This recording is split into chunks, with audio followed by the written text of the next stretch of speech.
Bueno, vamos a empezar con las presentaciones. Bueno, esta es una menjada que organizamos desde ENT y Fundació ENT. A lo largo de los últimos años hemos organizado ya más de 50 eventos de este tipo. Este es el primero que es online y sospecho que no va a ser el único. Y hoy tenemos el gusto de contar con Giorgos Kallis, que es una referencia para muchos de nosotros. Ahora Miquel Ortega hará su presentación. El acto irá de esta forma. Miquel hará la presentación de Giorgos. Giorgos intervendrá por unos 15-20 minutos y luego tendremos espacio hasta las 5 para un debate. Os pido a todos que os pongáis en formato mute, silencio, mientras no intervengáis. Yo voy a moderar el debate y os pido que una vez Giorgos termine y empecemos las preguntas, quienes queráis intervenir, levantéis la mano en el menú de Teams y yo entonces os daré paso. Os pido intervenciones breves y, bueno, creo que sin más doy la palabra a Miquel para que presente ya a Giorgos y a partir de aquí él nos va a presentar su último libro, que ahora tenía ocasión de decirle que me ha parecido muy interesante. Miquel. Sí, hola, buenas tardes a todos.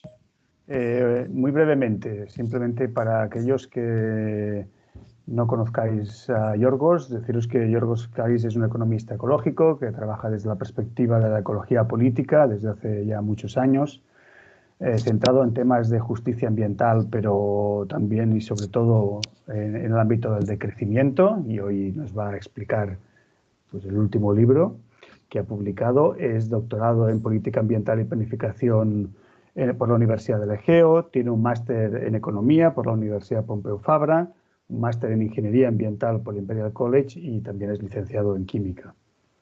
Actualmente es profesor en el CREA, en el ICTA UAB, y ha trabajado en numerosos centros, ¿no? Entre los cuales hizo una larga estada en la Universidad de California de Berkeley, y ha trabajado en diversos ámbitos temáticos, en temas de políticas del agua, en temas del rol de la ciencia participativa, en temas relacionados con cambio climático, de conflictos sobre recursos naturales y en particular es una referencia, yo diría que mundial, en el tema del decrecimiento.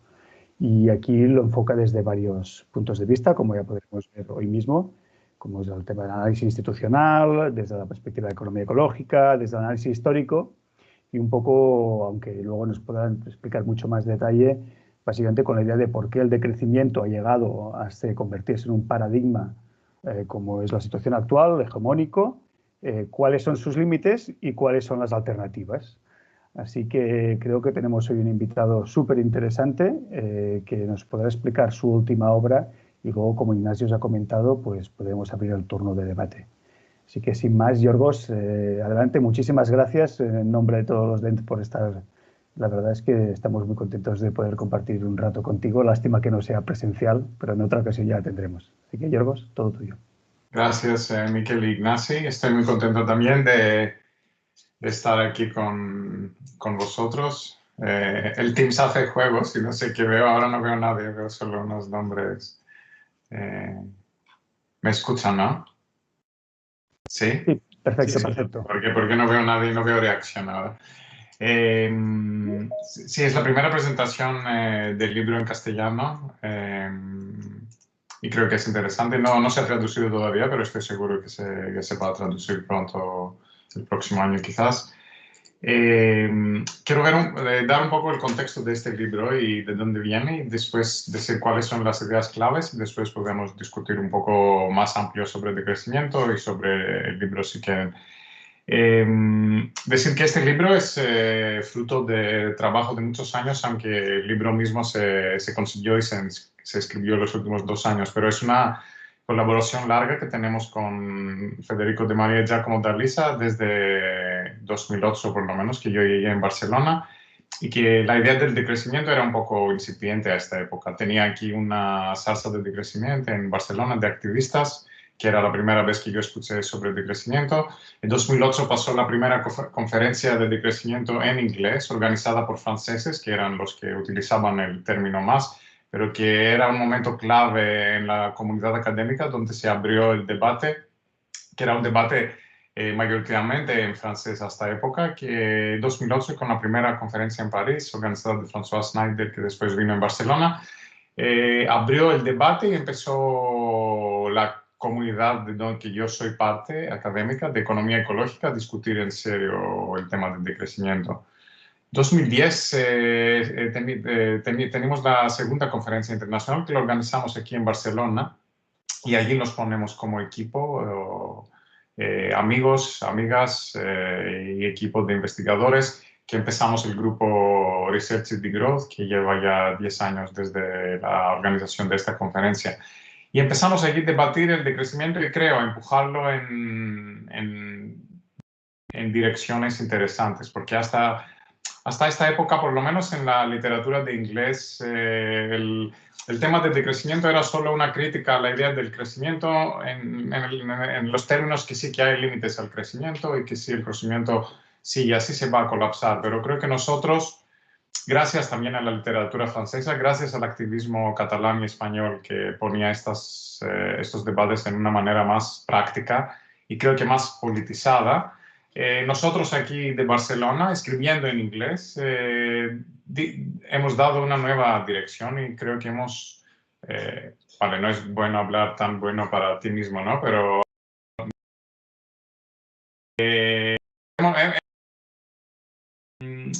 digamos, dar mucho más de este concepto que solo era una crítica ecológica al PIB.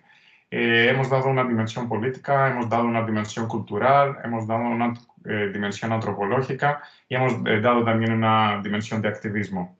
Ahora, el primer libro que editamos en el 2014, que era fruto de la conferencia, de la tercera conferencia internacional que fue en Venecia, lo edité con Giacomo y Federico, era una intención de demostrar esta pluralidad de decrecimiento, que no es solo una idea así sola, pero teníamos un jardín como en el frente del libro, ¿no? Era un jardín, un huerto urbano, podemos decir, pero diseñado.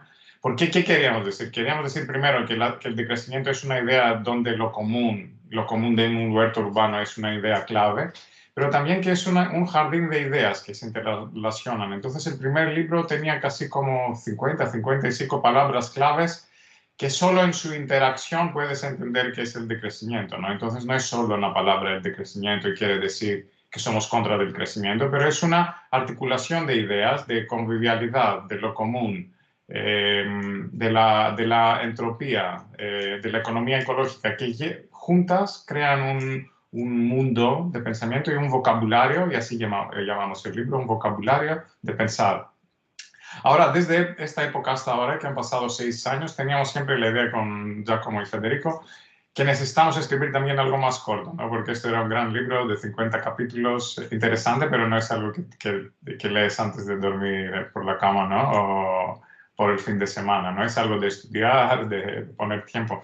Pero queríamos escribir algo que decíamos un manifiesto, un minifesto, ¿no? No podemos decir que somos el manifiesto comunista, pero por lo menos nuestra pequeña contribución, ¿no? Algo más dinámico, más provocativo, más así, ¿no? Es decir, que así vemos el decrecimiento y esto vemos que es una manera de ir por el decrecimiento. Y esa idea era allí y la coincidencia era que era un momento los editores de Polity Press, que es una editorial en Cambridge, muy buena, académica, tenían esta serie que se llama The Case For, que quieren muy cortos libros que hacen muy brevemente y muy claramente para un público más amplio de solo de la academia, ¿no? Que hacen de una manera muy clara el argumento en favor de. Entonces tienen de la renta básica, de repartir las horas de trabajo, tienen una serie de políticas, digamos, progresistas. Y allí encajó que querían un libro de decrecimiento y con Federico ya, como decimos, aquí es la oportunidad de hacer lo que queríamos siempre, pero no solo los tres, porque decíamos, vale, los tres hemos dicho todo lo que queremos decir. Entonces, en el equipo entró Susan Paulson, que es una antropóloga de la Universidad de Florida, que la conocemos muchos años y que ha trabajado mucho en temas de racismo y de género en América Latina, en Ecuador y en los Andes. Y ya había empezado a escribir de crecimiento y pensábamos, vale, un tema es la relación personal, que lo llevamos muy bien con Susan, pero el otro es que queríamos una nueva voz, digamos, en cómo hablamos de crecimiento y cómo también poner central las cuestiones de racismo y de género, que creo que como economistas ecológicos sí que las tenemos presentes, pero no las tenemos tan presentes, ¿no? No es lo primero que podemos escribir muy bien. Y con Susan esto creo que ha cambiado y también su voz está muy presente en el libro y en la manera que hemos escrito este libro, que es, hay una voz, la podría llamar pluriversal, ¿no? Que no, aunque es un manifiesto, no es un manifiesto de esta es la única manera que tenemos que ir, es un manifiesto que reconoce que hay muchas vías, hay muchas estrategias, hay muchas posibilidades y hay muchos mundos, ¿no? Y el decrecimiento, primero, lo más central es que es una reclamación de muchos mundos, que no solo de una manera de pensar y ir, que es la idea del crecimiento occidental, desarrollo occidental, el tipo de pensamiento que está, digamos, parte del colonialista y patriarcal del capitalismo. Entonces, con Susan, que llevó este punto de vista de antropología, creo que hemos hecho una buena mezcla en este libro, pero si lo leen me pueden decir que si es así o no. ¿Qué es diferente en este libro en términos de cómo defendemos el decrecimiento? El primero es que tenemos una crítica al crecimiento, pero lo que queríamos hacer en este libro es primero no pasar mucho tiempo criticando el crecimiento, porque esto creo que lo hemos hecho mucho y no es esto que falta. Lo que falta es un poco articular el decrecimiento y cómo se puede hacer o llegar o por lo menos intentar. Pero sí que tenemos un capítulo que es el primero después de la introducción, donde hablamos del crecimiento, pero hay allí una pequeña diferencia, que normalmente cuando hablamos de problemas del crecimiento decimos que el crecimiento continuo de PIB, ¿no? A un momento va a llegar a límites, crea el cambio climático, crea impactos, tiene impactos ecológicos, ¿no? Es una crítica a los límites del crecimiento. Yo creo que es muy válida y muy importante y sigue ser importante. Pero lo que enfatizamos nosotros en el libro es un poco diferente y es la idea que ¿por qué el crecimiento naturalmente en los países ricos ahora mismo se vuelve más y más difícil?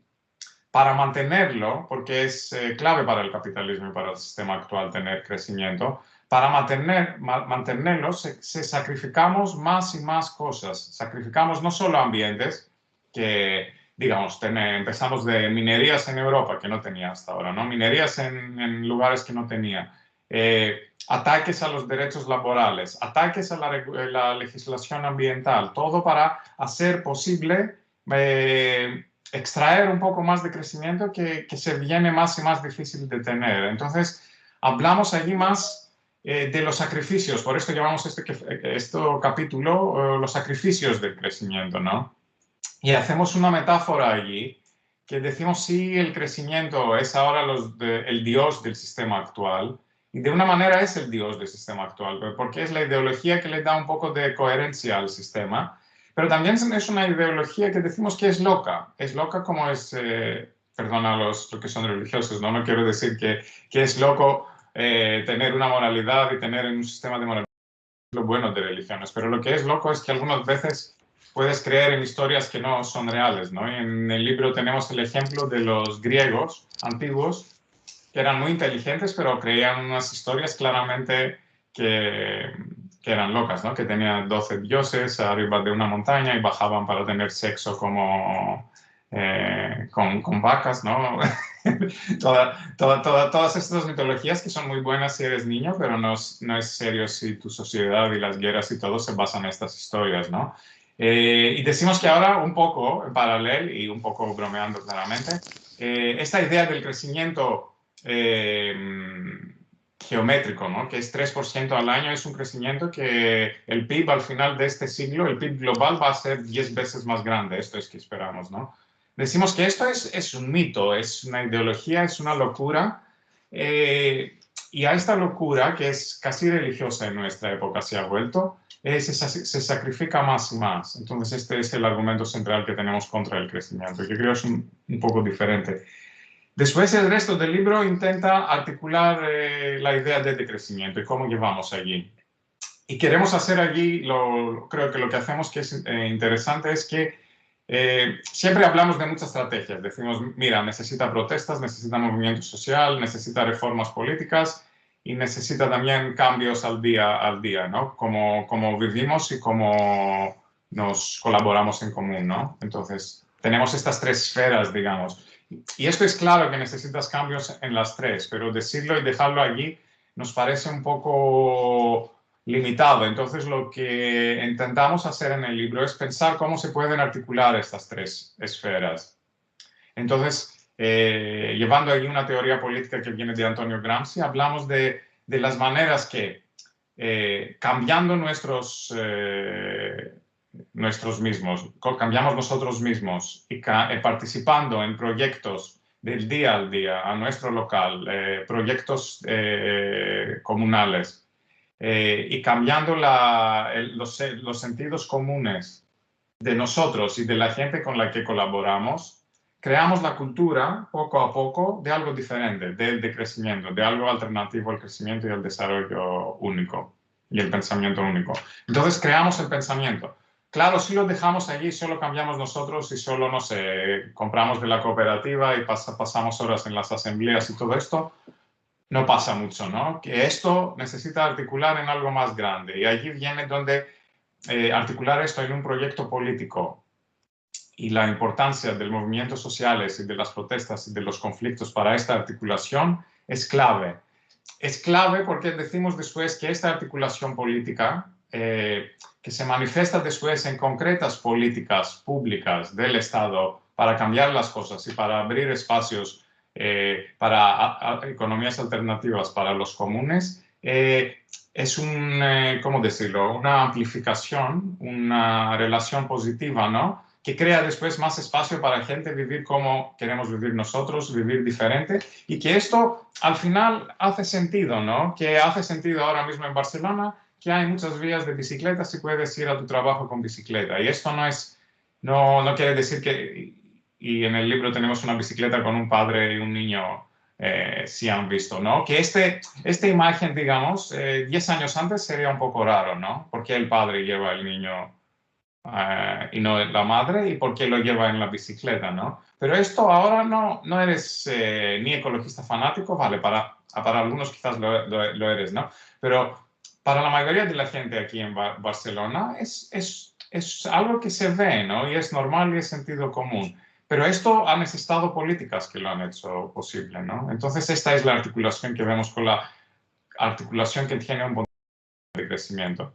Y el último punto es, identificamos 5 políticas a nivel estatal, nacional, que pensamos que son políticas claves, digamos, en esta coevolución, es claves para abrir espacio para el decrecimiento. Y estas políticas son una renta básica que la llamamos renta de cuidado, son tasas a carbón y recursos, cambiar el sistema de tasas y tasas a la riqueza, es repartir las horas de trabajo y reducir las horas de trabajo, es apoyo estatal activo a la economía cooperativa y solidaria. Y el primero, lo que sí que se discute ahora, es el Green New Deal, un proyecto grande de inversiones públicas a cambiar el sistema energético y a la infraestructura verde. Pero claramente la diferencia es que es otra la lógica si haces todo esto en una dirección que no es que todo esto se va a pagar del crecimiento y más ingresos en el futuro, pero lo hacemos con una articulación de una trayectoria diferente. Esto creo es el libro en, no sé, 10 minutos, 15, sí. Pero es un libro breve, entonces leerlo no es mucho más de lo que he dicho, pero un poco con más profundidad. Gracias. Gracias, Yorgos, por tu intervención. Ahora podemos empezar el debate. Como os comentaba, lo que haremos será que quienes tengáis alguna intervención podéis levantar la mano a través del menú de Teams y yo os daría paso. Lo que sí os pido son intervenciones muy breves, muy concisas, y tenemos ya la primera petición por parte de Diego Espejo. Adelante, por favor. Hola, ¿qué tal? Muchas gracias, Yorgos. Un gusto siempre escucharte. Aquí, bueno, en Latinoamérica estamos generando cada vez más diálogo acerca del decrecimiento y cómo aterriza en la realidad, en sus necesidades, en los discursos y actores de la región.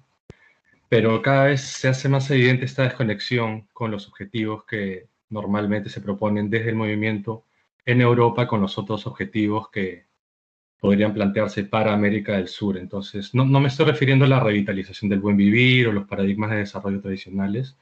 Me refiero al argumento teórico económico con el cual se encara a un tomador de decisiones, a un político. Eso es casi inexistente en la región. Entonces, mi pregunta va: ¿cómo imaginan ustedes posibles modos de aproximación política para Latinoamérica? Si lo han conversado o no. Es decir, cómo abrir un espacio de diálogo político para el decrecimiento en territorios sudamericanos, que es donde precisamente se extrae el capital laboral y el capital material para el norte global. Gracias.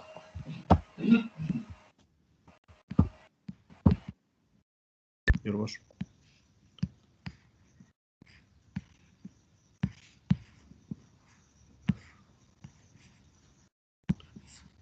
El micrófono, Yorgos. Sí, gracias, Diego.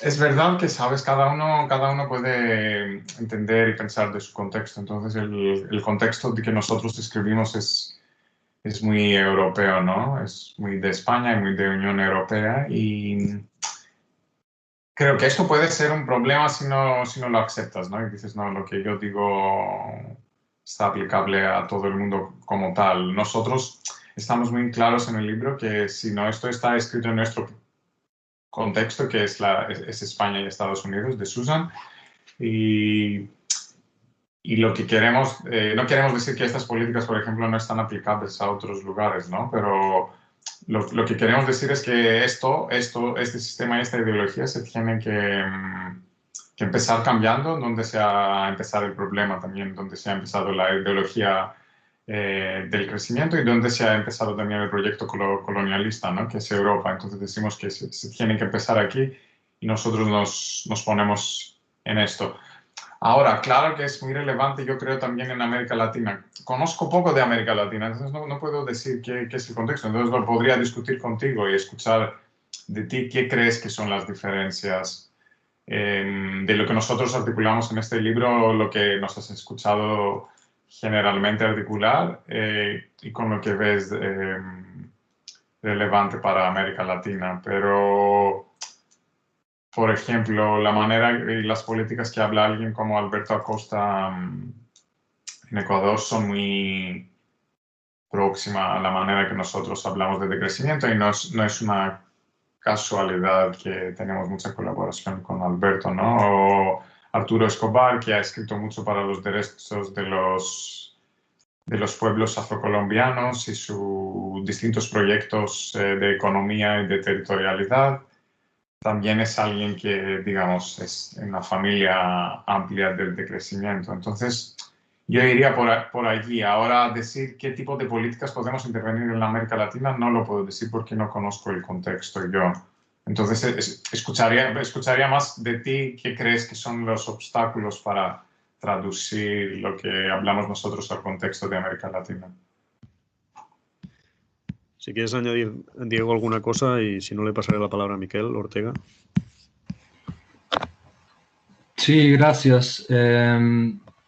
Sí, me encantaría escuchar a los demás colegas. Solamente Bueno, un último paper en el que Jason Hickel también habló mucho, que es sobre las transferencias de energía, ¿no? Y me pareció increíble que en ese paper que revolucionó tanto y generó tanto diálogo, se menciona a la región, a los territorios latinoamericanos, como siempre se los menciona, como una fuente de recursos y sin mayor discurso, ¿no? Entonces, claro, yo entiendo que el decrecimiento tiene su foco de actor en los países que han promovido el crecimiento económico ad infinitum, pero se hace cada vez más claro que Latinoamérica no tiene y eso, no, por supuesto, no es una crítica a ti, Giorgio, sino es más bien un llamado a la necesidad de construir un discurso de Latinoamérica para este movimiento que nace.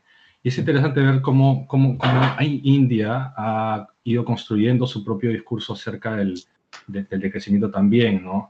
Bueno, es eso básicamente, como nosotros tenemos que encargarnos de tener un discurso concreto acerca de eso. No podemos quedarnos callados como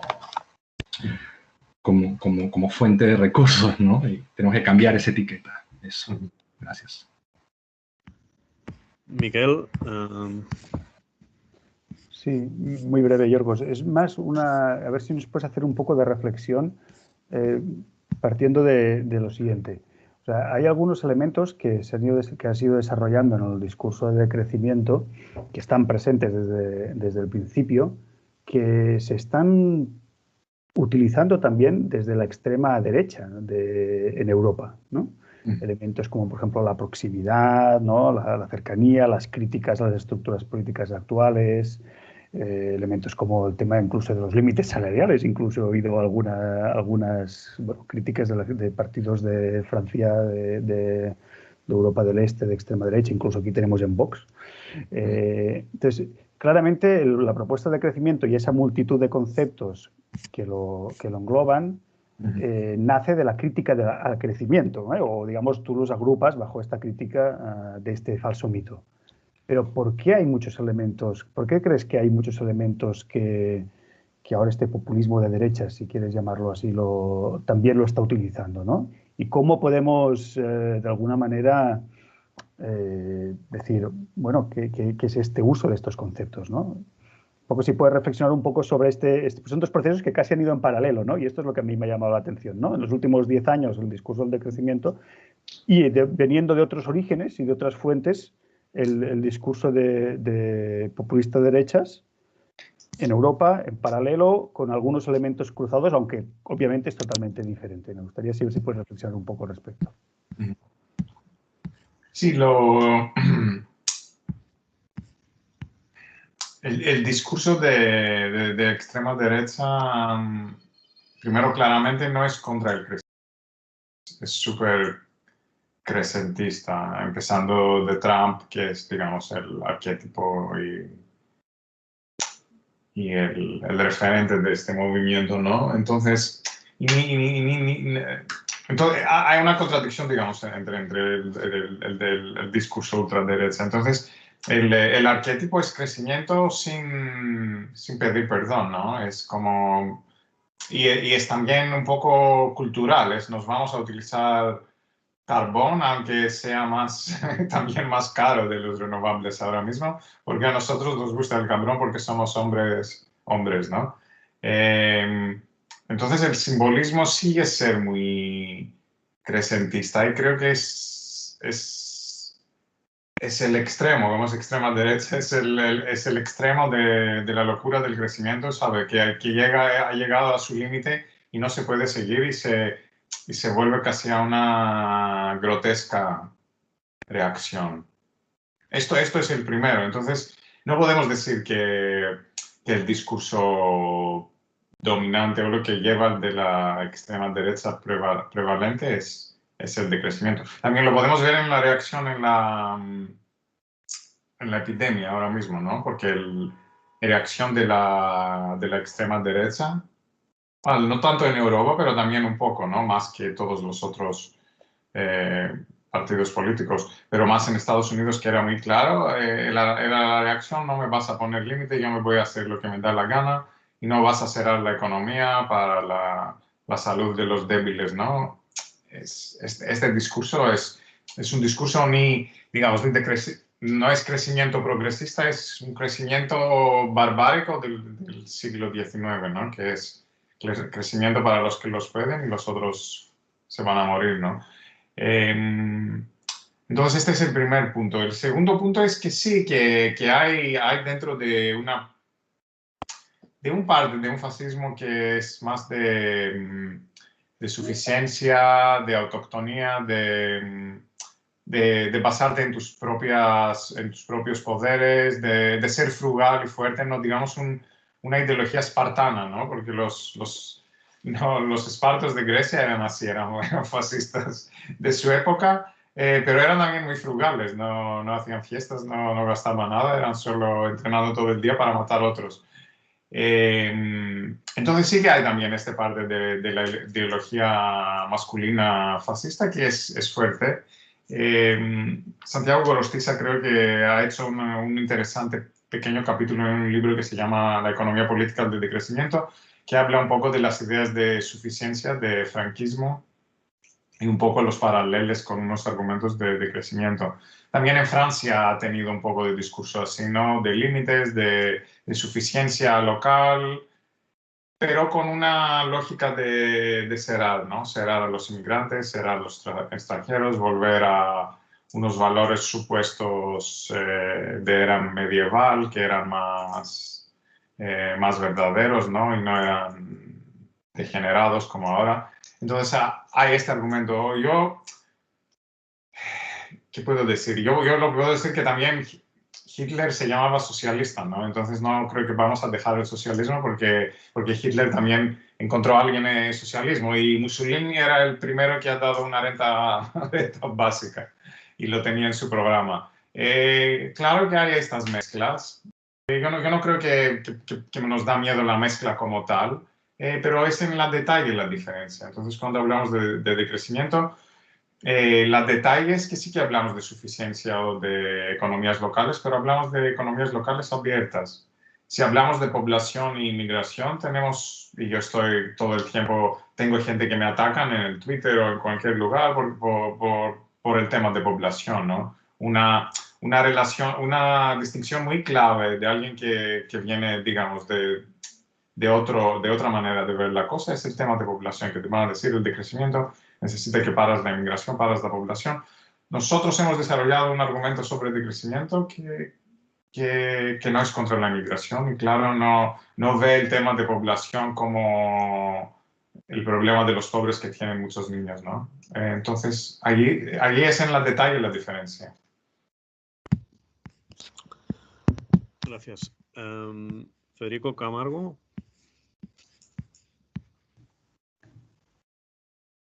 Hola, ¿qué tal?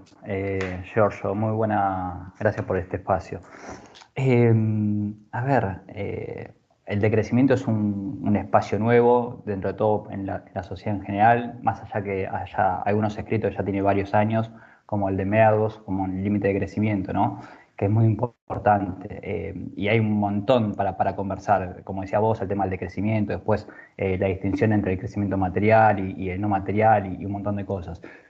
Pero precisamente quería saber tu opinión sobre si el decrecimiento necesita cambiar el sistema monetario. Sí, porque en mi opinión, en mi investigación, pienso que es un elemento fundamental en lo que fomenta el crecimiento económico constante, ¿sí? Incluso el crecimiento económico material. En este sentido, te pregunto cuál es tu opinión, si es necesario modificar el sistema monetario y segunda pregunta, si la sociedad está dispuesta para mantener estas conversaciones, si está madura para tener estas conversaciones.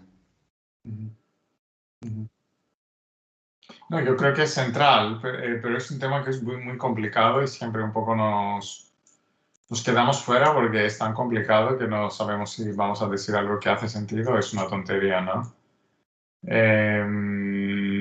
Y entonces en el libro sí que tenemos una muy pequeña parágrafo que hablamos de el tema sistema monetario. En el vocabulario sí que teníamos una entrada,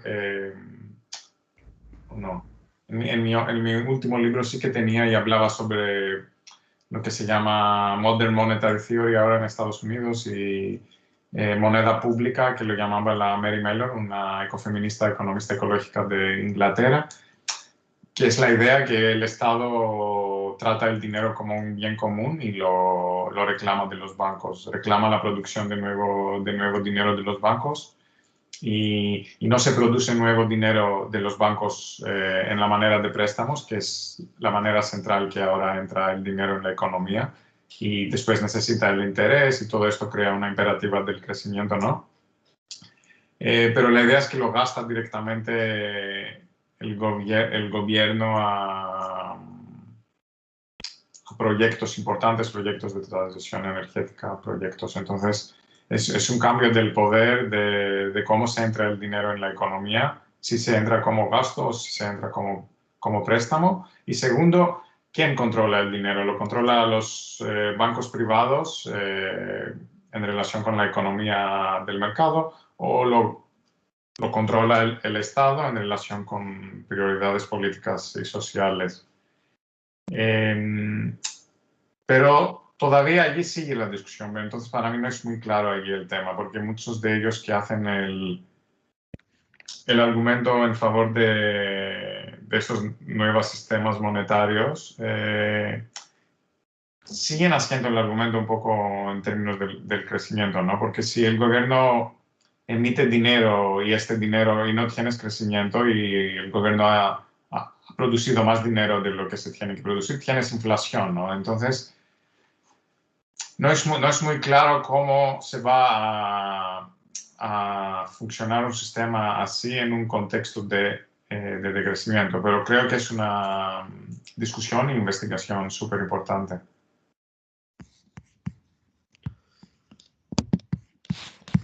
Yo tengo también un par de preguntas, Yorgos.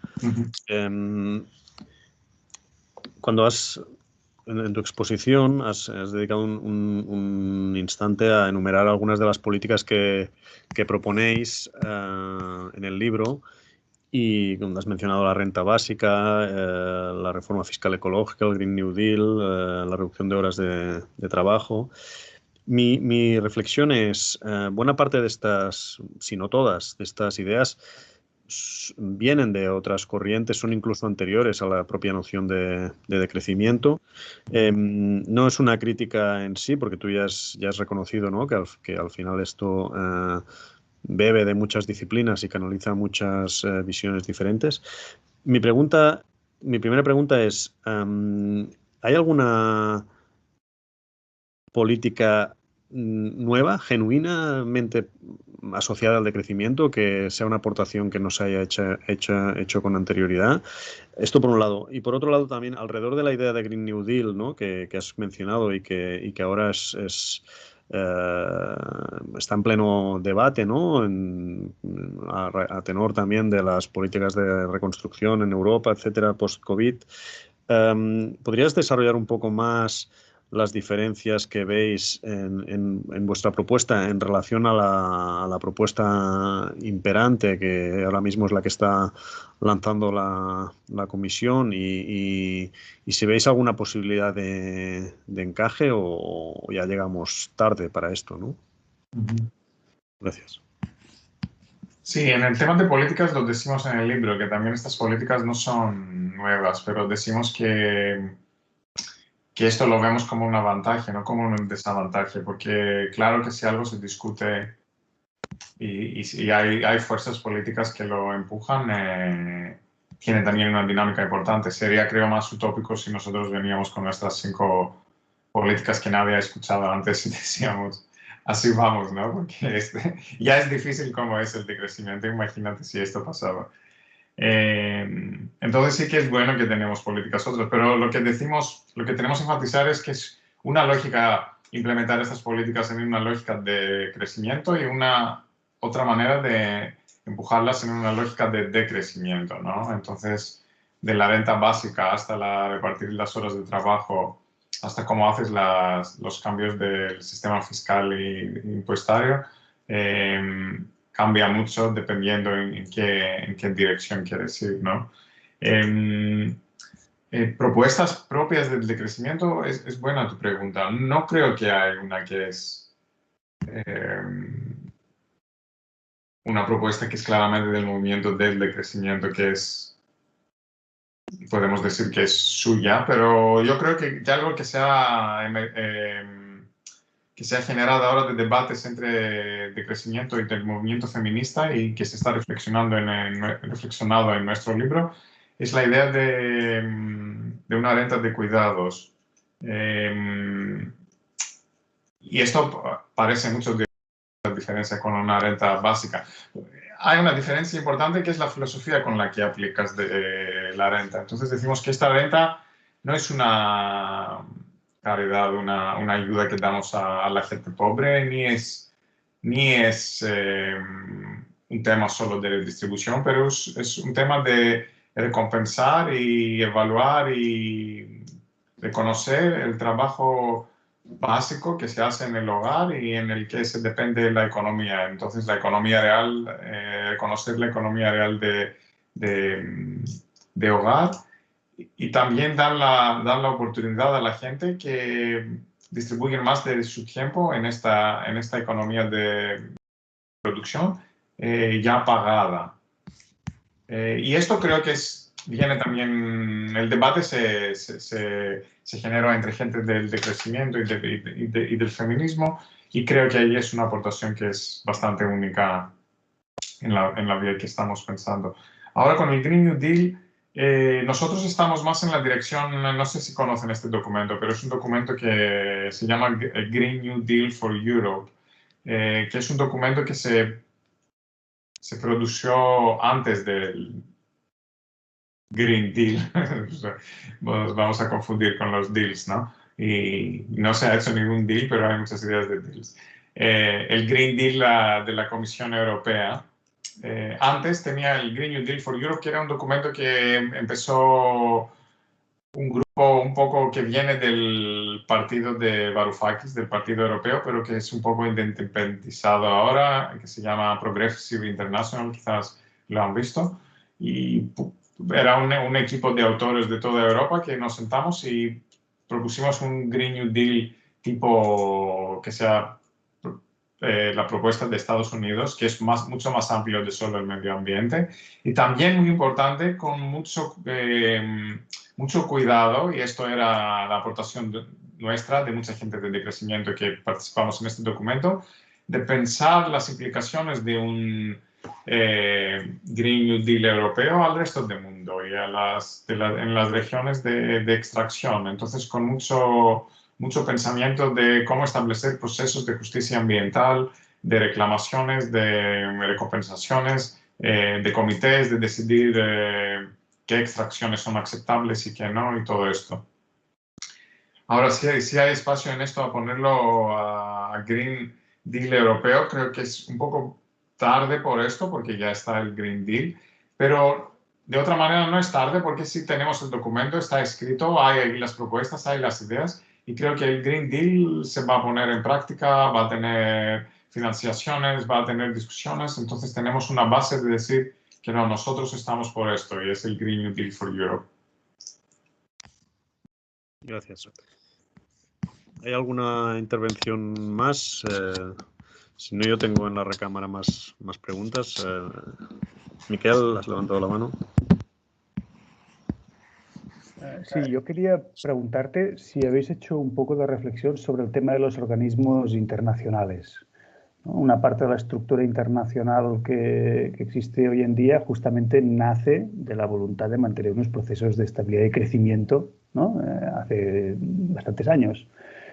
¿Cómo ves tú, si habéis hecho un poco de reflexión, qué requiere o qué no requiere una forma de pensar diferente como la que plantea el marco del crecimiento? Sí, esto no lo hemos mirado mucho. Yo creo que esto es un poco falta. Vale, cada uno tiene sus limitaciones, ¿no? Pero es súper importante y clave, ¿no? Las instituciones internacionales que están parte central de lo que llamábamos globalización, ¿no? Y no se puede evitar esto. Y también a nuestros países es el papel clave de Unión Europea, ¿no? Que parece que tiene pocas competencias, pero también cuando la cosa es importante tiene muchas, ¿no? Como vimos en Grecia, que puede tener la voluntad de un gobierno o un pueblo de hacer algo, pero ahora mismo en Europa, sin tener tu propia moneda, sin tener tu propia independencia económica en muchos aspectos, no se puede funcionar. Y después tenemos las instituciones europeas que son escleróticas en muchas maneras. No lo hemos pensado tanto. Claro que es un problema, pero no hemos pensado mucho cómo puede cambiar esto en una dirección de decrecimiento. Trabajo interesante es de Matthias Meltzer, que ha hecho su doctorado y ha escrito un libro entero súper interesante en la historia de OSD.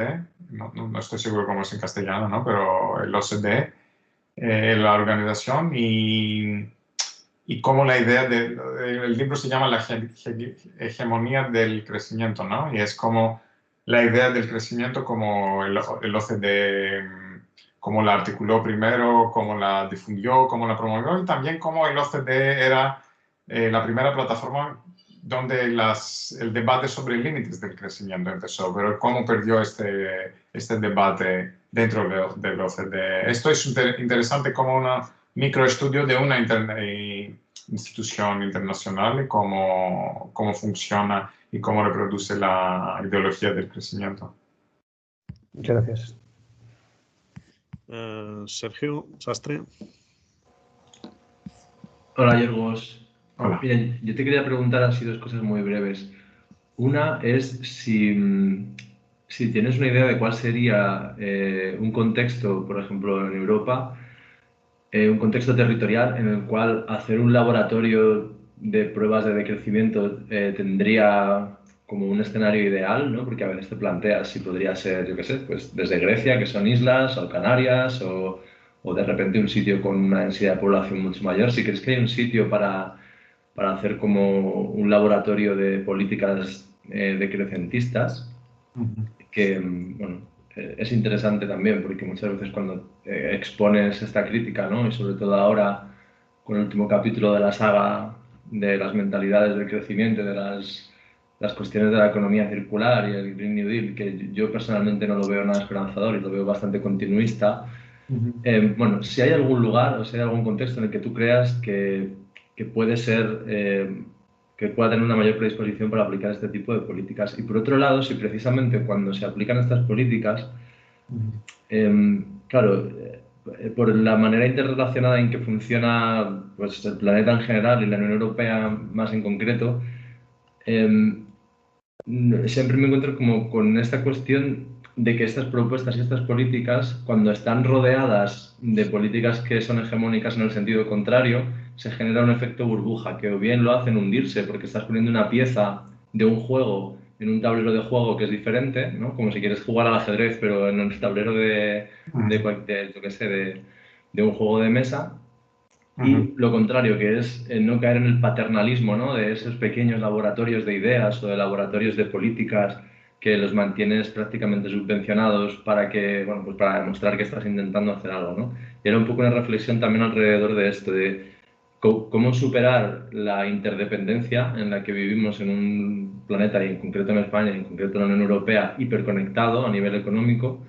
Cómo superar esto para no generar burbujas que se hundan en un contexto de crecimiento o burbujas paternalistas en el cual al final acabas dependiendo completamente de financiación externa de gente que consigue esa financiación mediante la ideología del crecimiento, mediante la lógica del crecimiento, para financiar las ideas que son o relacionadas con el decrecimiento, ¿no? Si tienes alguna, no sé, si has hecho alguna reflexión al respecto. Sobre el laboratorio, es complicado, ¿no? Porque no creo que podemos buscar para este lugar ideal, isolado, donde porque has dicho islas, ¿no? Yo he trabajado un poco con islas griegas, más a pensar, ¿no? ¿Qué distintos imaginarios pueden emerger de lugares tan diferentes, pero al mismo tiempo, sabes, hay imaginarios también muy conservadores, muy reaccionarios en los mismos lugares pequeños, como aquí en España, en un pueblo, ¿no? Puedes encontrar el mejor y lo peor. Entonces no quiero romantizar tanto el lugar pequeño isolado, ¿no? Y la isla tiene esta dimensión utópica, ¿no? Por todas las utopías imaginadas son islas, por una razón, ¿no? Porque es un microcosmo. Yo no creo que hay islas en nuestra sociedad ahora mismo. Entonces, si empezamos de esto, de que no hay islas, y pensamos dónde se puede experimentar con el crecimiento, yo creo que más se puede experimentar en cualquier lugar, sea isla o sea ciudad, con redes, ¿no? Redes de gente que empiezan poco a poco a hacer la cosa diferente y que estos redes expanden. Entonces, no tienes que ir muy lejos, cada uno puede ver en su lugar, ¿no? Entonces, tengo estudiantes que hemos estudiado los redes de Grecia, ¿no? Los redes de economía solidaria después de la crisis, y claro que Cataluña también es emblemática de estos redes, ¿no? Hay una economía social muy fuerte, hay una economía, como lo podemos llamar, ¿no? Anárquica, la cooperativa integral catalana, hay muchas iniciativas de este tipo que son completamente economías, pero fuera del sistema, pero aquí mismo, ¿no? En Cataluña y en Barcelona. Entonces, son pequeños, claramente, pero si hablamos de laboratorios, yo creo que estos son los laboratorios que existen ahora mismo dentro de lo que sea y los queremos ver expandiendo, ¿no?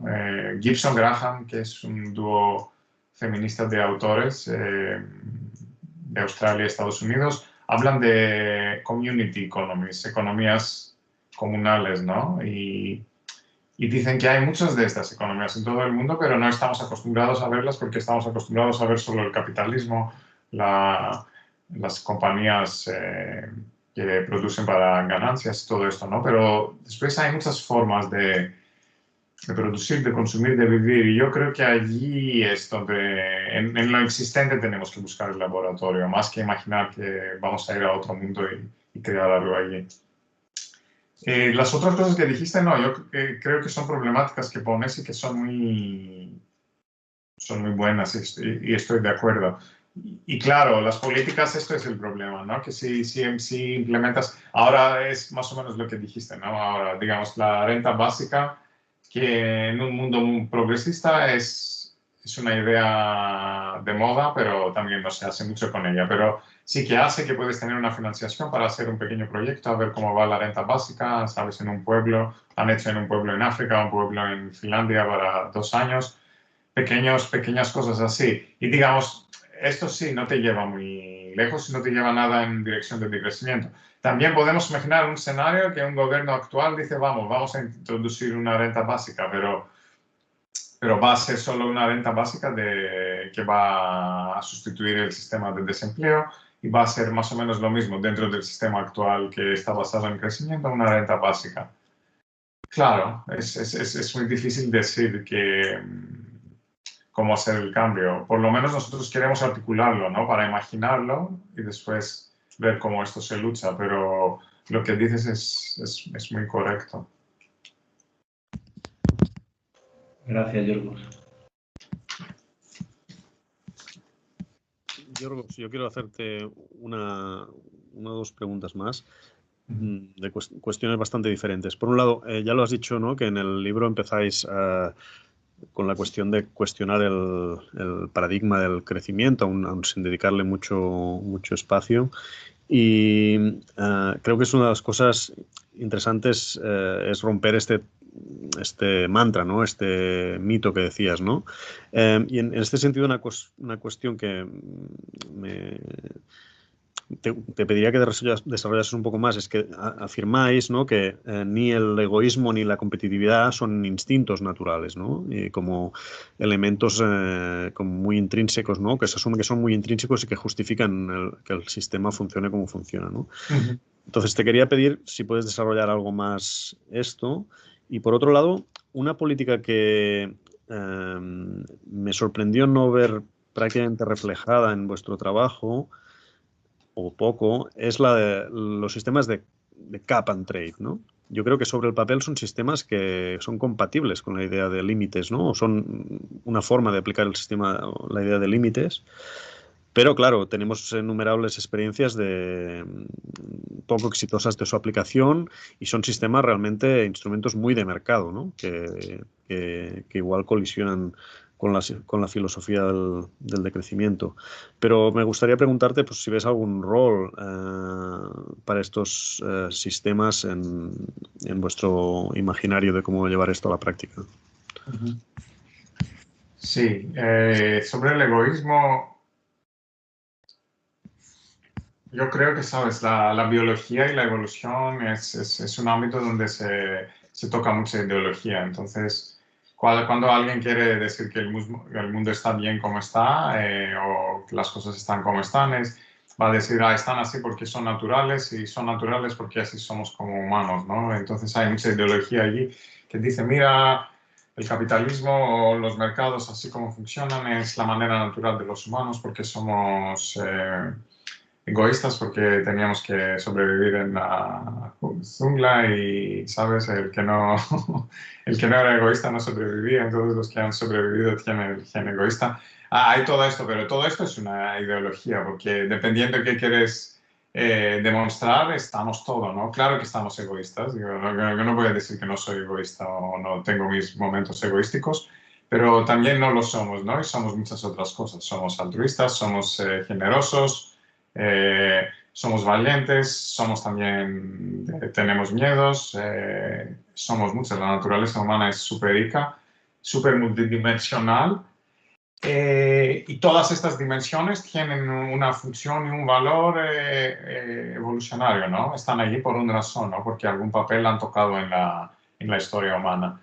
La pregunta no es qué somos, la pregunta es qué de estas potencialidades queremos fortalecer y favorecer. Esta es la pregunta. Entonces, si vives en una sociedad donde si no eres un cabrón egoísta no sobrevives, claro que esta dimensión de tu carácter va a ser la dominante, ¿no? Si vives en una sociedad que favorece la cooperación, favorece el entendimiento, favorece personas que colaboran, claro que ser colaborativo te va a ayudar en la sociedad. Entonces la pregunta es un poco, me gusta la metáfora de coevolución, ¿no? Que se coevolucionan las habilidades humanas y las características que se enfatizan, se coevolucionan con la sociedad y sus instituciones. Y a decir una última cosa sobre egoísmo, que aunque seamos egoístas, que sí que lo somos egoístas, la mejor manera de llegar a nuestros objetivos, sean egoístas o no, es la colaboración. Y esto es claro, ¿no? No hay humanos individuales que se han logrado en ningún lugar solos, ¿no? Imagínate Messi, tener un equipo y sea solo Messi. Va a perder todos los partidos, ¿no? Porque no puedes jugar solo fútbol. Necesitas 11 jugadores y aunque seas el mejor, necesitas un buen equipo, porque si eres en un equipo malo, aunque seas el mejor, te vas a hacer malo, como era Messi en Argentina. Perdona a los argentinos, pero así fue, ¿no? Que no tenía los jugadores mejores, tenía mala suerte de generación, ¿no? Entonces, sí, tenemos los objetivos personales, pero estos también se desarrollan mejor en un equipo y en contextos de colaboración. Y esto enfatizamos en el libro. Enfatizamos el poder de cooperación, de ayuda mutua y de colaboración.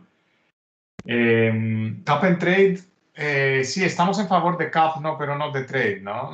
Entonces, hay una propuesta de Irlanda que en el otro libro habíamos enfatizado, que es Cap and Share, ¿no? Que sí que tenemos que, por ejemplo,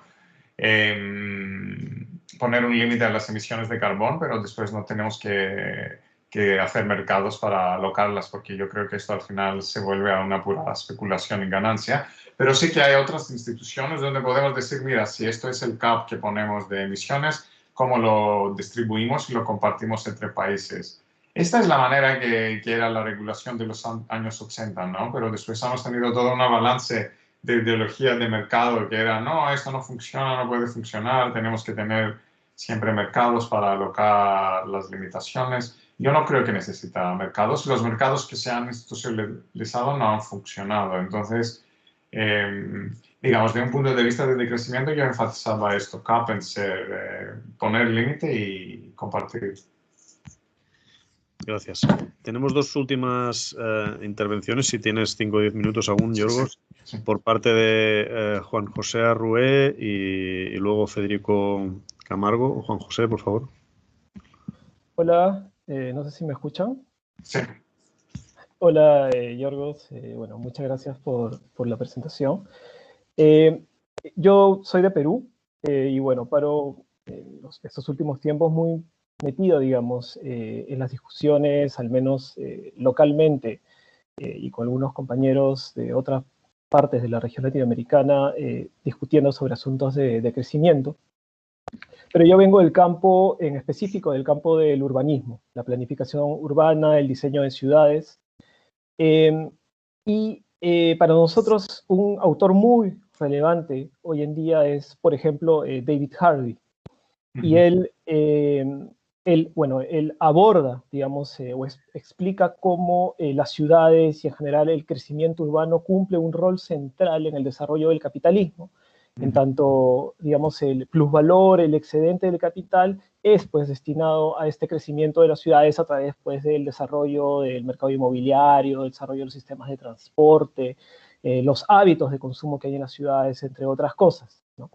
Y él, luego de explicar, digamos, este rol que tienen las ciudades, por ejemplo, en el primer capítulo del libro Ciudades Rebeldes, él culmina diciendo que Lefebvre tenía razón hace más de medio siglo al insistir en que la revolución de nuestra época tiene que ser urbana, o no será, ¿no? Entonces, ¿qué ocurre? Si el crecimiento de las ciudades, el desarrollo urbano es tan central, yo diría, no solo para el desarrollo del capitalismo, sino para justamente mantener vigente todo este paradigma del desarrollo, del crecimiento económico, del crecimiento en general, del progreso. ¿Por qué es tan difícil, o por qué crees que es tan difícil encontrar investigaciones, propuestas, teorías sobre el urbanismo contemporáneo o sobre el urbanismo que deberíamos tener desde un enfoque de crecimiento, ¿no? En todo este tiempo, bueno, que vengo investigando, son muy escasos los recursos que he logrado encontrar, como Jin Su o Kim Carlota von Scofield, que vienen ambas escribiendo al respecto, pero básicamente no logro encontrar más. Sí, hay poco porque somos pocos en general, ¿sabes? No creo que es porque la gente que está en el decrecimiento creen que el tema de ciudades no es importante. Creo que hay un libro que se va a salir el próximo año que es sobre planificación y post-crecimiento ahora no me acuerdo el nombre, es un italiano que está basado en Ámsterdam y había hecho una serie de seminarios y tareas y de talleres y se va a publicar este libro. Hay una discusión pequeña, pero tienes razón que no es grande. Pero no es un tema teórico político, no es lo que es que la gente que trabaja en el crecimiento son poca y cada uno tiene su historia y trayectoria, ¿no? Entonces yo no tengo tanto la trayectoria de ciudades, tengo una trayectoria de economía política, economía ecológica. La pregunta es por qué también tantos biógrafos que vienen de la línea de Harvey o de la línea que hablas no abren al decrecimiento. Entonces, sabes, yo podría volver la pregunta. Entonces, porque allí hay mucha gente capaz, mucha gente que entiende mucho las ciudades. Pero yo creo que allí entramos en temas un poco políticos y hay un poco la reacción de marxistas, porque Harvey es una escuela marxista, ¿no? Digamos, ¿cómo puedo decir? No reacción, pero un poco de no ir hasta el punto de decir que el crecimiento en general es problema, no decir solo que la acumulación capitalista es el problema. Pero yo creo que Harvey mismo ha hecho este paso y en sus últimos libros habla claramente que la locura última del capitalismo y quizás la que se va a hacer el capitalismo colapsar es su necesidad de crecimiento continuo y geométrico. Y dice, esta es la contradicción es la contradicción letal, la más letal de las contradicciones del capitalismo, dice Harvey. Entonces yo creo que allí lo interesante es cómo tú o otras personas que están en los dos ámbitos pueden empezar esta conversación de ideas, ¿no? Y llevar más gente que piensan en los términos de economía política de Harvey, de escribir y contribuir al tema del decrecimiento.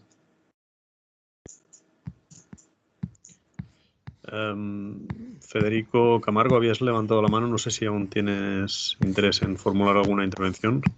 Ahora sí, bueno, bien cortito, así no quito más de tiempo. Un comentario y después una pregunta. Ya que sacaron lo que es Cap and Share and Cap and Trade, cuando planteaba antes de cambiar el sistema monetario, planteaba en ese sentido, ¿no? De generar los límites ambientales con el sistema monetario, generar alguna articulación.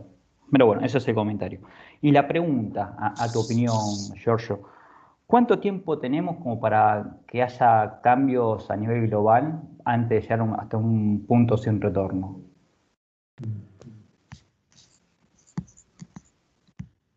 Sí. Yo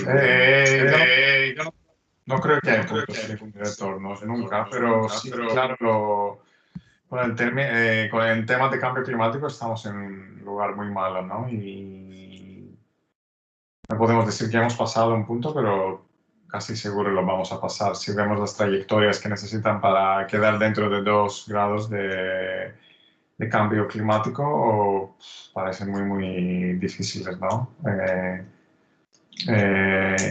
Tenemos que creer que se puede pasar, pero también tenemos que ser realistas que no se puede pasar. Entonces vamos a vivir en un mundo mucho más difícil de lo que vivimos nosotros o 2 generaciones antes.